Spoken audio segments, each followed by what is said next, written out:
सहयोग।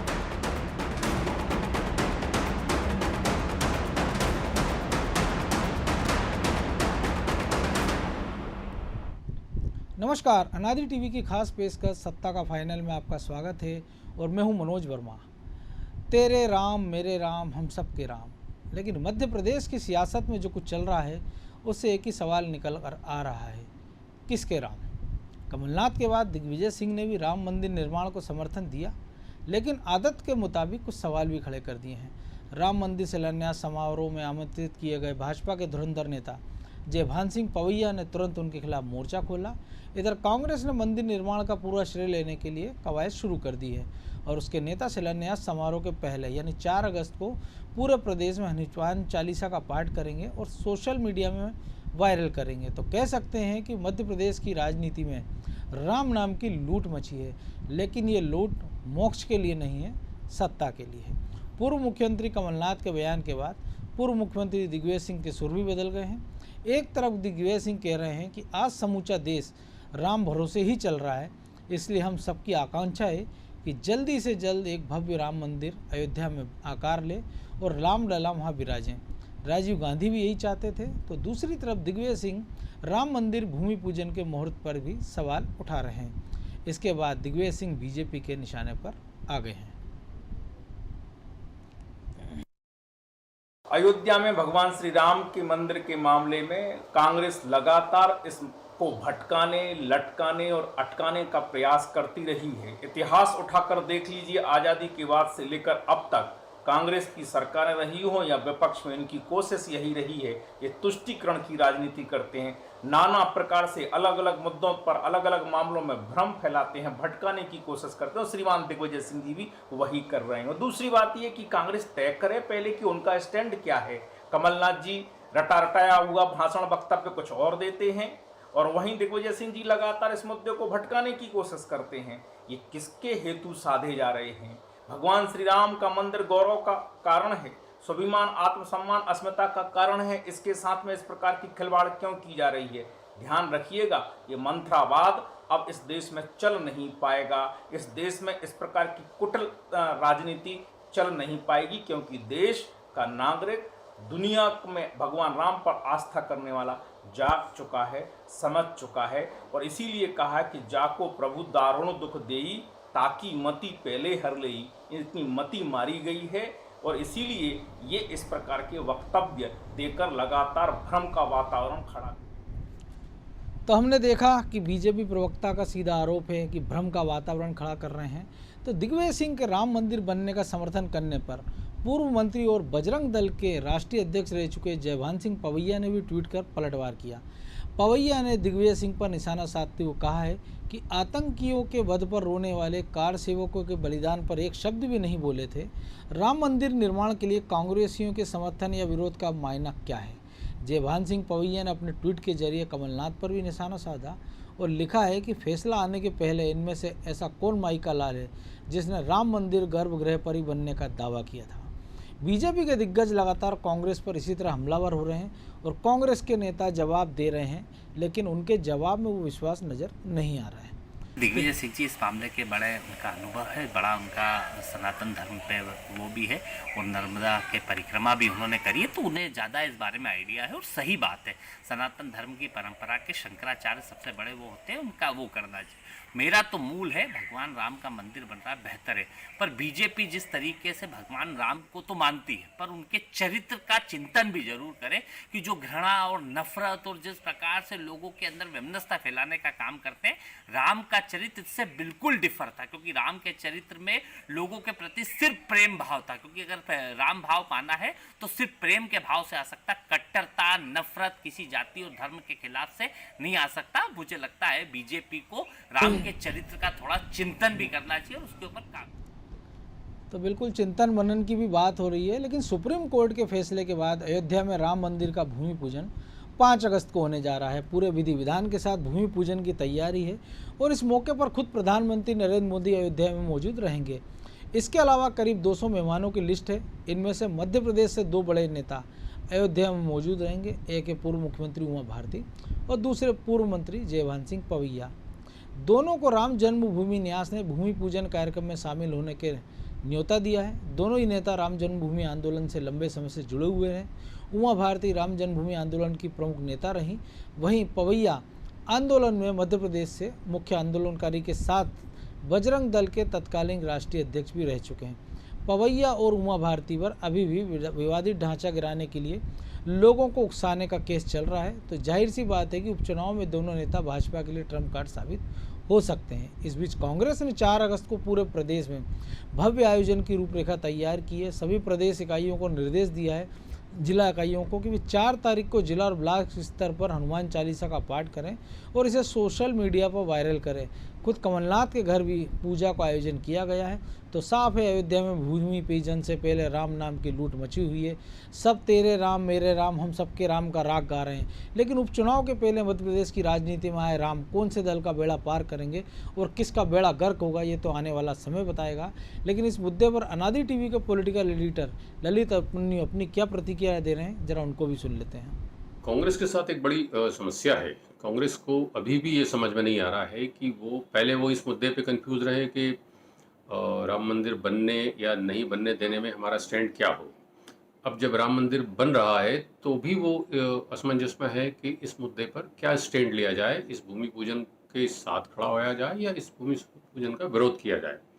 एक बड़ा इशू है, बड़े देश के बड़े वर्ग का इशू है। वो कांग्रेस इस बात को बहुत अच्छे से समझ गई है कि बीजेपी ने राजनीतिक तौर पे या धार्मिक तौर पे या आस्थागत तौर पे या भावनात्मक तौर पे एक बड़ी जीत की तरफ कदम बढ़ाया है। नतीजे उसके जो आएंगे वो बात की कहानी है, लेकिन फिलहाल जिस हिसाब से बीजेपी ने इस पूरे मुद्दे को अपना बना के और अपनी ही तरफ से देश को जो पेश कर रही है मुद्दे को, उससे कांग्रेस मेरे ख्याल से कहीं विचलित है। और इसीलिए ये कांग्रेस के बड़े बहके बहके से बयान आ रहे हैं, बड़े दोहरे मानसिकता वाले बयान आ रहे हैं। दिग्विजय सिंह आज अगर कह रहे हैं कि राजीव गांधी भी चाहते थे कि राम मंदिर बने, बेशक वो चाहते थे, उन्होंने ताला खुलवाया, उन्होंने अपने चुनाव अभियान की शुरुआत 92 वाले अयोध्या से की, तो कहीं ना कहीं उनके इरादे रहे होंगे, नेक रहे होंगे, राजनीतिक रहे होंगे या नेक रहे होंगे। तो अगर उनके प्रधानमंत्री, स्वर्गीय प्रधानमंत्री अगर ये चाहते थे, तो कांग्रेस ने कभी भी अपने आचरण में पिछले 20-30 सालों में ऐसा तो नहीं जताया कि वो राजीव गांधी के इस सपने को पूरा करना चाहती है। किसी कदम पे, किसी मोड़ पे, किसी कार्रवाई में ये कभी नहीं लगा कि कांग्रेस राम मुद्दे के समर्थन में है। उसका हमेशा से यही स्टैंड रहा कि बीजेपी का विरोध किया जाए या इस मुद्दे पे बीजेपी जो भी स्टैंड लेती है उसका विरोध किया जाए। तो कभी राहुल गांधी कहते हैं कि 2007 में शायद मुझे याद आ रहा है कि अगर गांधी नेहरू परिवार का कोई सदस्य प्रधानमंत्री होता तो बाबरी मस्जिद नहीं गिरती। कभी कांग्रेस की तरफ से कहा जाता है कि राम कोरी कल्पना है। कभी दिग्विजय सिंह खुद कहते हैं कि राम लला खुद नहीं चाहेंगे कि उस विवादित स्थल पे मेरा मंदिर बने। कभी उसको राजनीतिक नज़रिए से देखा जाता है और सुप्रीम कोर्ट में कहा जाता है कि राम मंदिर का फैसला आम चुनाव तक रोक दिया जाए, मुलतवी किया जाए। तो इन सारे कदमों से कहीं ये तो नहीं लगा कि कांग्रेस की कहीं मंशा है कि राजीव गांधी के सपनों को पूरा करें। ये ज़रूर है कि इस मुद्दे को जिस तरह से बीजेपी ने पूरा समेट लिया है और पूरा अपनी मुट्ठी में कर लिया है, उससे कांग्रेस में कहीं न कहीं एक डर बैठ गया है, ऐसा मेरा अंदाज़ है।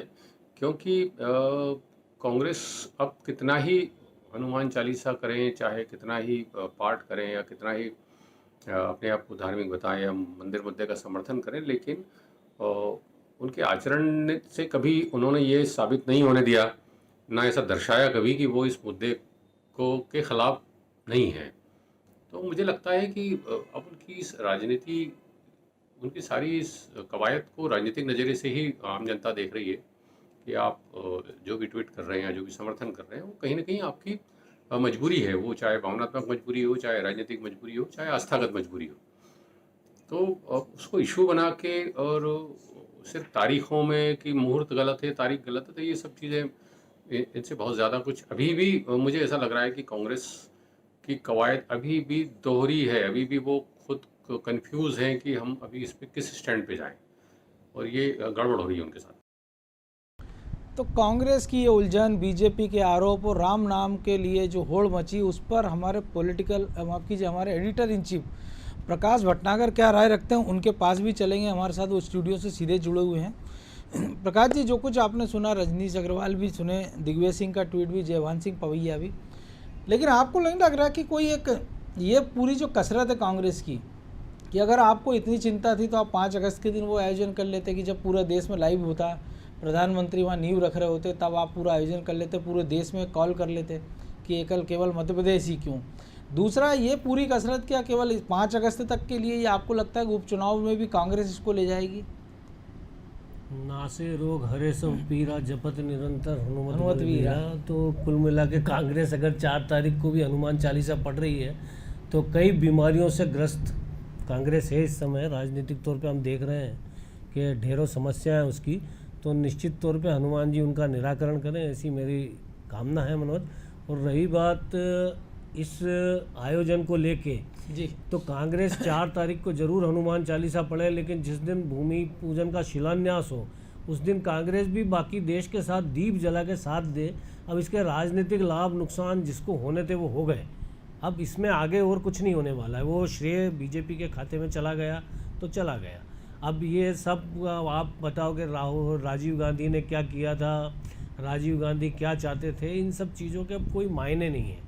राजीव गांधी को भी मतलब लगभग 2-3 दशक से ज़्यादा समय हो गया हम लोगों के बीच नहीं है, तो मुझे नहीं लगता उसके बाद जो कांग्रेस का आचरण है, और अभी 6 साल पहले हमने कांग्रेस का जो आचरण 10 साल की सरकार में देखा है राम मंदिर को लेके, उसके बाद कांग्रेस चाहे जितनी कोशिश करे, लेकिन हाँ हनुमान चालीसा पढ़ेंगे तो कुछ जरूर लाभ होगा।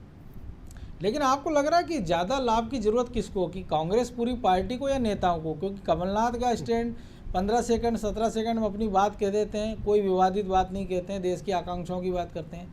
दिग्विजय सिंह उसकी लाइन को आगे बढ़ाते हैं, लेकिन वो फिर एक किंतु परंतु की एक वो बात करने लग जाते हैं कि वो मुहूर्त की बात करने लगते हैं, जिसको लेके कि ठीक है शंकराचार्य की अपनी राय है, लेकिन जिन लोगों ने भी ये मुहूर्त निकाला होगा उनमें भी कई प्रकांड बंदित उसमें जुड़े हैं।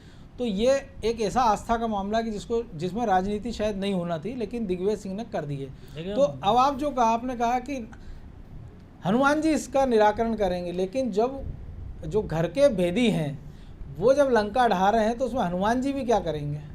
देखो, दिग्विजय सिंह जी का जो राजनीतिक व्यवहार है वो मतलब पूरा देश बहुत अच्छे से जानता है, कोई मतलब वैसी चीज़ नहीं रह गया उसमें, कोई आश्चर्य की बात नहीं है। उन्होंने तंज कसा है कि देश जो है राम भरोसे ही चल रहा है, तो राम के भरोसे देश चले ये फैसला जनता ने किया है, बिल्कुल। इस चीज़ को वो भूल रहे हैं। दिग्विजय सिंह निश्चित तौर पे देश राम भरोसे चल रहा है, वो अगर ऐसा कह रहे हैं तो जब कांग्रेस की सरकार थी, अब देश को पसंद नहीं आया, जनता को पसंद नहीं आया कांग्रेस के भरोसे चले, तो इसलिए राम भरोसे चल रहा है। अब राम के जो भक्त हैं जो कह रहे हैं, बरसों से कहते आ रहे हैं कि भैया मंदिर वहीं बनाएंगे, कसम राम की खाते हैं, तो उन्होंने तो अपनी कसम को पूरा कर दिया है। अब जो राम के भक्त हैं उन्होंने कई बार फैसले दे दिए, और आज बीजेपी वहाँ से 300 सीटें पार करके लोकसभा में है, वो कांग्रेस कहाँ है? इस पे कांग्रेस को विचार करना चाहिए। बनी से बात इस बात के कि देश मोदी के भरोसे चल रहा है या देश किसी के भरोसे नहीं चल रहा है, देश जनता के चुने हुए नेतृत्व के भरोसे चल रहा है, लोकतंत्र के भरोसे। दिग्विजय सिंह को मानना पड़ेगा, लेकिन अगर आप नहीं मान रहे हो तो कोई बात नहीं, जनता सब देख रही है, जनता की सारी बातों पे निगाह है। और बड़ा मतलब इसे मैं तो ये बोलूँगा कि एक राजनीतिक मूर्खता है कि आप ये कह रहे हैं कि भाई हनुमान चालीसा पढ़ के और सोशल मीडिया पर डालो। अरे हनुमान चालीसा पढ़ो, सोशल मीडिया पर डालने के लिए मतलब क्या चाहते हो आप? उसका प्रचार क्यों चाहते हो अभी? क्योंकि आपको लग रहा है कि इसीलिए सवाल उठ रहा है। आप अच्छा पूरे देश में आप देखोगे राम मंदिर को लेकर मध्य प्रदेश में ही कांग्रेस वाचाल दिख रही है, बिल्कुल। बाकी दिल्ली में अभी हाल किसी नेता की कोई रिएक्शन सामने नहीं आई है, लेकिन खास मध्य जो प्रदेश के उत्तर नेता प्रदेश रिएक्ट कर रहे हैं, बिल्कुल। मध्य प्रदेश के नेता रिएक्ट कर रहे हैं, और पार्टी की लाइन पे वो है या नहीं है ये भी हमें पता नहीं, क्योंकि पार्टी की लाइन तो दिल्ली से तय होगी। ये तो कमलनाथ की लाइन है और दिग्विजय सिंह की लाइन है, और दोनों कमलनाथ ने बड़ी तरीके से बिना किसी विवाद के बयान दिया, फेवर में दिया, जो जन भावना है उसको उन्होंने अभिव्यक्त किया। लेकिन इसका कोई राजनीतिक लाभ अगर लेने का उनके दिमाग में है तो वो बहुत मुश्किल है कि किसी तरह का राजनीतिक लाभ कांग्रेस को यहाँ उपचुनाव में मिल जाएगा। आप हनुमान चालीसा पढ़ो, सुंदरकांड के पाठ करो, रामायण का अखंड पाठ करो, सब चीज़ें करना चाहिए कांग्रेस को। बिल्कुल हो सकता है कि नेताओं को कुछ ईश्वर सद्बुद्धि दे, क्योंकि देश में ज़रूरत है कांग्रेस की। ऐसा नहीं मतलब एक विपक्षी दल के नाते भी लंबा उनको सत्ता चलाने का अनुभव है। आज अभी बीजेपी के बाद हम देखेंगे कि देश में विकल्प का अभाव है। बिल्कुल ऐसा जब कांग्रेस के समय हुआ करता था तो लगातार मजबूरी में लोग कांग्रेस को सत्ता देते थे, कहीं ऐसा ना हो कि मजबूरी में बीजेपी लंबे समय तक सरकार में रहे, क्योंकि कांग्रेस विकल्प नहीं बन पा रही। जी। तो ये सबसे बड़ा संकट है। तो मुझे तो लगता है कि हनुमान चालीसा भी पढ़ना चाहिए, सुंदरकांड का पाठ भी करना चाहिए और रामायण भी पढ़नी चाहिए। लेकिन एक बड़ी दिलचस्प चीज़ हो रही है कि सोनिया गांधी वर्चुअल रैली या कहें कि कॉन्फ्रेंस वीडियो कॉन्फ्रेंसिंग से अपने सांसदों से बात कर रही हैं। राज्यसभा सांसदों से बात करती तो वो कहते हैं कि हमको इस पर चिंतन करना चाहिए कि 2014 में स्थिति क्यों हुई। वो 2020 की बात नहीं करते, वो 2024 का प्लान नहीं तैयार करते हैं। मध्य प्रदेश के नेता भी जो, क्योंकि अब गिनती के बचे हैं, एक ही सांसद बचे हैं, उनकी कोई राय आती नहीं है। एक कैटेगरी युवा नेताओं की हो जाती है जो 2014 की बात करता है, जो बुजुर्ग हैं वो 19 की बात कर रहे हैं, 24 की प्लानिंग कोई नहीं कर रहा। इस पूरे राम मंदिर एपिसोड में भी ये देखने को मिल रहा है कि अभी 29 सीटों के उपचुनाव के लिए कांग्रेस राम नाम का गान कर रही है मध्य प्रदेश में, लेकिन उत्तर प्रदेश की चिंता नहीं है जहाँ इतना बड़ा आयोजन हो रहा है। वहाँ पर प्रियंका गांधी सक्रिय हैं, लेकिन वो मुठभेड़ की बात कर रही हैं, बाकी कानून व्यवस्था की बात कर रही हैं। तो आपको नहीं लगता ये जो कांग्रेस मध्य प्रदेश में कर रही है, ये उत्तर प्रदेश में करती तो शायद एक जनता को एक मैसेज देती कि कांग्रेस बीजेपी के विकल्प के रूप में आपके सामने मौजूद है, आप क्षेत्रीय पार्टियों से आप किनारा करिए। देखिए, उत्तर प्रदेश में तो निश्चित तौर पे वो विकल्प भी नहीं रह गई है। दूसरी बात है कि कांग्रेस में जो संघर्ष चल रहा है, जो आप बोल रहे हो मनोज, जो कल राज्यसभा के सदस्यों के साथ उनका संवाद हुआ, सोनिया गांधी मनमोहन सिंह का, तो कांग्रेस में उम्र का संघर्ष चल रहा है, जनरेशन का संघर्ष चल रहा है।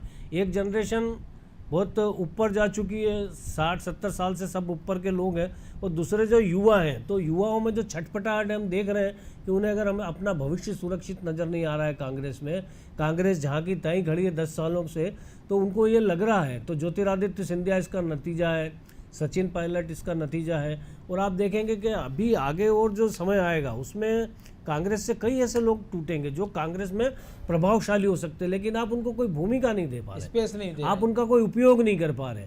तो एक फ्रस्ट्रेशन जो आ रहा है उनके अंदर, तो उन्हें लग रहा है कि जो हमारा उपयोग कर सकता है, जो हमारा राजनीतिक उपयोग कर सकता है, और निश्चित तौर पे हम देखेंगे कि भविष्य में बीजेपी ज्योतिरादित्य सिंधिया का उपयोग करेगी, बेहतर उपयोग करेगी। बिल्कुल। चलिए, हमारे पॉलिटिकल एडिटर प्रभु पटेरिया हमारे साथ जुड़े हुए हैं। प्रभु जी, आपने वन्य प्राणियों को भी बड़े गंभीरता से देखा, नज़दीक से देखा है।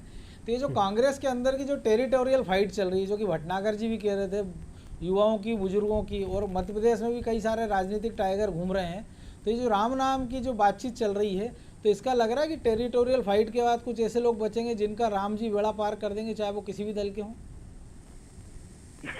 देखिए मनोज जी, स्वाभाविक तौर पर भारत भूमि है, यहाँ पर राम नाम की खासी महत्ता है। हर व्यक्ति बच्चा पैदा होने से लेकर अंत समय तक राम का ही नाम लिया जाता है, और हर बात में राम राम कहने की, नमस्कार के लिए भी राम राम की ही परंपरा है इस देश में। जय श्री राम और राम राम, यही सनातन रीति चली आ रही है। तो कांग्रेस में स्वाभाविक तौर पर यदि वो राम की तरफ लौट रहे हैं तो ये उनकी मजबूरी है, क्योंकि वो जड़ों की ओर लौट रहे हैं। इसका स्वागत होना चाहिए, इस पर कोई तंज नहीं होना चाहिए कांग्रेस के नेताओं पर, क्योंकि वो कई सालों तक भटके रहे हैं। अब यदि अपनी मूल धारा में आ रहे हैं, भारत की जो परंपरा है उस पर आ रहे हैं। आप ये देखिए कि सूफी संत भी इस देश में हैं, वो भी राम के महत्ता का बखान करते हैं। चाहे गुरबानी ले लीजिए, उसमें भी कई जगह राम का नाम है। तो राम तो कण कण में बसी हुई चीज है, तो यदि वो लौट रहे हैं तो कोई दिक्कत की बात नहीं है। लेकिन ये जरूर है कि कांग्रेस में जो टेरिटोरियल फाइट की जो स्थिति है, वाकई में ये बहुत खतरनाक स्थिति है। पीढ़ी परिवर्तन का एक दौर होता है। कांग्रेस के जो बुजुर्ग नेता, उनको स्वतः स्वीकार करना चाहिए कि जो असफल हो चुके हैं उनको अपने आप दूर हो जाना चाहिए, नए लोगों को मौका देना चाहिए। लेकिन कांग्रेस में हो ये बिल्कुल उल्टा रहा है। बड़े नेता जो कि खुद लीग से हट चुके हैं, जो चुनाव हार रहे हैं, जिनकी पार्टी के अंदर कोई महत्ता नहीं बची है, जिनको संगठन में पद नहीं दिए जा रहे हैं, वो खुद तो मौजूद रहना चाहते हैं, साथ ही अपने बच्चों को लॉन्च कर रहे हैं। ये एक बहुत गलत परंपरा है। इससे जो उमंग सिंघार जैसा जो नेतृत्व है, या जीतू पटवारी जैसा जो स्वाभाविक नेतृत्व नीचे से उभर कर आ रहा है, या कुणाल चौधरी जैसा नेतृत्व उभर कर आ रहा है, वो सफर कर रहा है, और इसी को लेकर ये वर्ग संघर्ष की स्थिति ज्यादा हो रही है। जी, आपने एक अच्छी बात कही कि कांग्रेस ने जो जड़ों की ओर लौट रही है, राम राम की बात करी, उसका स्वागत होना चाहिए। लेकिन ये जो सारे घर वापसी के जो प्रयास होते हैं वो चुनाव के आसपास होते हैं। शिव भक्त भी हो जाते हैं राहुल गांधी, राम भक्त भी हो जाते हैं, हनुमान भक्त भी हो जाते हैं। हमने देखा कमलनाथ को भी, वो भी कभी हनुमान भक्त हो जाते हैं, अब वो राम का गुणगान कर रहे हैं। तो ये सारी कसरत, चाहे वो राहुल गांधी से लेकर कमलनाथ या दिग्विजय सिंह हो, ये चुनाव के आसपास वो वापसी करते हैं, और इसके बाद वो फिर वापस मूल उसमें लौट जाते हैं, फिर वापस बहुसंख्यक वर्ग उनके निशाने पर आ जाता है। तो आपको लगता नहीं कि इस जब तक इस प्रवृत्ति से वो नहीं उभरेंगे, तब तक ना उनका कुछ भला होगा, ना उनकी पार्टी का? स्वाभाविक तौर पर मनोज जी, जनता उनको हर चुनाव में आईना दिखा रही है। जो लोग ऐसा केवल चुनावी लाभ के लिए भावनाओं से खेलते हैं तो जनता उनको सबक सिखाती रहती है। एक बार झांसे में आ सकती है, 2 बार झांसे में आ सकती है, लेकिन बार बार जनता उनके छलावे में नहीं आती है, वो अपना काम करके दिखा देती है। कांग्रेस की जो स्थिति है वो इसीलिए निर्मित है। और बिल्कुल ये बहुत देखने वाली बात है कि कमलनाथ को अचानक राम तब याद आ रहे हैं जब चुनाव सामने खड़े हुए हैं, जब भारतीय जनता पार्टी के हाथ में वो मुद्दा जाता हुआ दिख रहा है। इसके पहले कभी उनने पूरे कार्यकाल में 15 महीने की सरकार के दौरान कभी ये नहीं कहा। जब कोर्ट का डिसीजन आया उसका स्वागत इतनी दमदारी से नहीं किया। तो ये स्वाभाविक तौर पर केवल चुनावी लाभ लेने की कोशिश है और उसमें जनता उनके साथ जाती हुई दिखाई कि इसकी संभावना कम है। जी प्रकाश जी, आप क्या कहेंगे? बिल्कुल आपने भी पहले कहा था कि जनता को आप भ्रम में नहीं रख सकते अब, लेकिन आपको नहीं लगता कि बीजेपी ने तो 2024 का एजेंडा भी सेट कर दिया? क्योंकि 2-3 बड़े फैसले उन्होंने शुरुआत में कर लिए थे। धारा 370 को 1 साल हो गया है, 3 तलाक का हो गया है, सीएए को लेकर लंबा विवाद चला और कोरोना नहीं होता तो शायद उस पर भी सरकार आगे बढ़ चुकी होती। लेकिन मंदिर निर्माण के लिए 3 साल का लगभग समय तय है और वो ये समय होगा जब वो 24 का एजेंडा उन्होंने अभी से सेट कर दिया। और कांग्रेस अभी मध्य प्रदेश में उपचुनाव अटकी और देश भर में कांग्रेस इसको लेकर कोई गंभीरता दिखाई नहीं रही है। देखिए मनोज, बड़ी मज़ेदार बात है कि जब तक राम मंदिर नहीं बना था और लंबा समय हो गया था, ये वादा 89 से का राम मंदिर वाला इशू चल रहा है देश में, बिल्कुल, और लंबा समय हो गया था। फिर 5 साल बहुमत के साथ सरकार में भी रहे नरेंद्र मोदी बीजेपी। तो ये एक सवाल उठ रहा था कि भाई आप अपने इसको चुनावी मुद्दा बनाने के लिए इस चीज़ को जिंदा रखते हो, लेकिन उन्होंने बड़े तरीके से कहा था कि कोर्ट ही इसका फैसला करेगा और हम कोर्ट के फैसले को मानेंगे।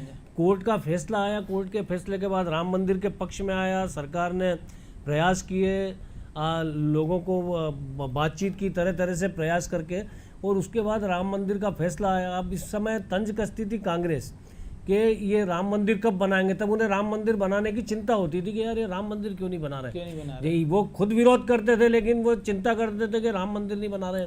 इन्होंने शिलाएं इकट्ठी कर ली, इन्होंने चंदा इकट्ठा कर लिया। अब जब राम मंदिर बन रहा है तो अब ये कांग्रेस बीजेपी ने अपने 2 बड़े इशू जो धारा 370 और राम मंदिर, दोनों पे अपने समर्थकों को संतुष्ट कर दिया। 2024 तक आते आते तो बीजेपी कई सारे एजेंडे और सेट कर देगी। बिल्कुल, मतलब जो राम मंदिर का मुद्दा तो अभी हाल उत्तर प्रदेश के चुनाव में उनके लिए वो हो जाएगा। जब उत्तर प्रदेश में जब मंदिर बनेगा 2-2.5 साल में और लोग उसे देखेंगे, तो चूंकि राम के प्रति जो आस्था है, जन जन की आस्था है, लाखों लोग अभी भी जाते हैं अयोध्या। बिल्कुल, तो निश्चित तौर पर जब भव्य मंदिर बन जाएगा तो उसके बाद जब जो वहाँ लोग जाएंगे तो निश्चित तो इस पर अप्रिशिएट करेंगे। खास करके जो देश का बहुसंख्यक समुदाय है जो राम को मानता है वो तो अप्रिशिएट करेगा इसे कि यार ये एक बहुत अच्छा काम हुआ है।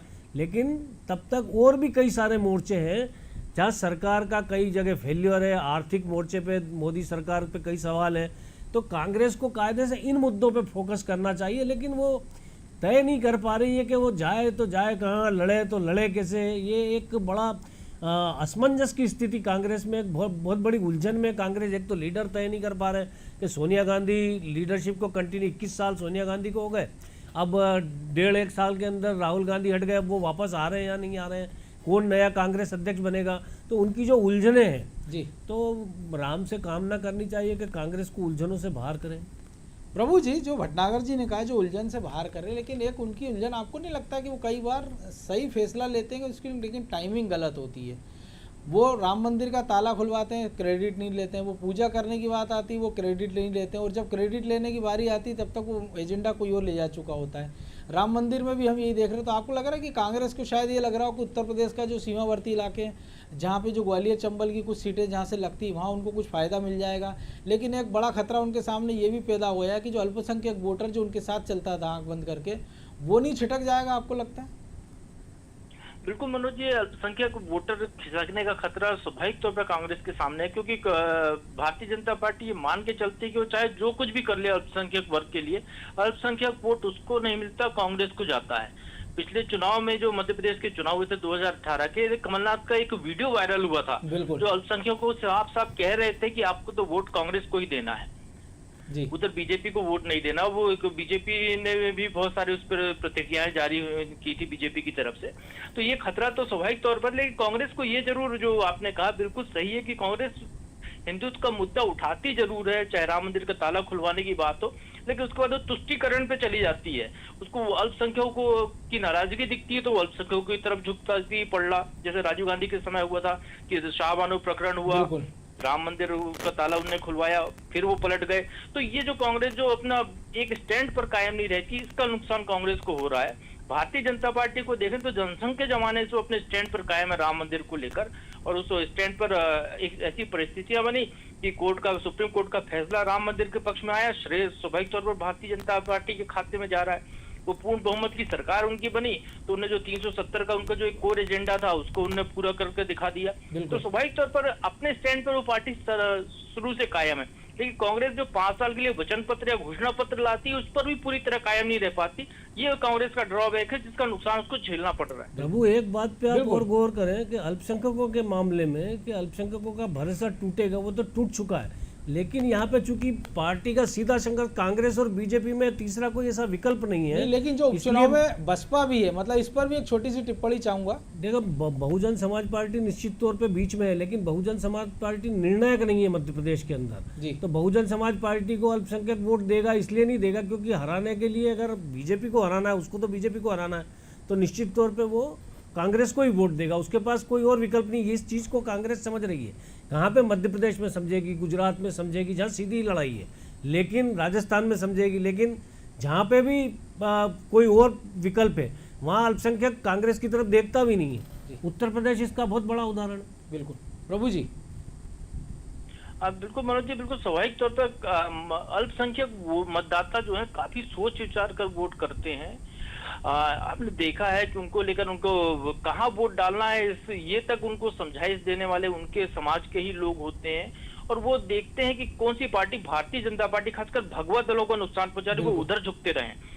मध्य प्रदेश की स्थिति देखें तो यहाँ पर बहुजन समाज पार्टी कभी भी वो मुकाम हासिल नहीं कर पाई कि वो पूर्ण बहुमत से सरकार बनाने की स्थिति में हो या बहुत ज्यादा प्रभावित करने की स्थिति में हो। तो इसलिए मध्य प्रदेश का जो अल्पसंख्यक वोटर है वो बसपा को की बनिस्बत कांग्रेस की तरफ जाना ज्यादा पसंद करता है, और यही समाजवादी पार्टी को भी यहाँ ज्यादा पसंद नहीं करता है। वो इनके अपने वोट बैंक है। दलित वोट जरूर है जो बसपा का, वो बसपा के खाते में ही जाता है। जब बसपा ट्रांसफर करती है वोट तब वो कांग्रेस को मिलता है। तो ये मध्य प्रदेश की परिस्थितियां उत्तर प्रदेश से या दूसरे राज्यों से बहुत भिन्न है।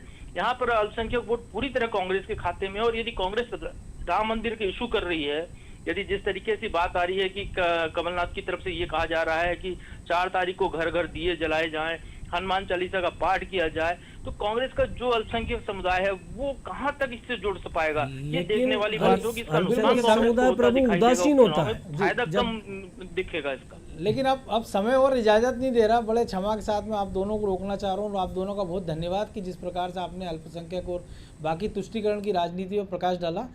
तो निश्चित तौर पर जो कि प्रकाश जी ने भी कहा, प्रभु जी ने भी कहा कि जो स्थितियां बन रही हैं, तो पहली बात है भरोसे की, और दूसरी एक बात है कि आपको एक स्टैंड लेना होगा, चाहे वो अच्छा हो चाहे बुरा हो।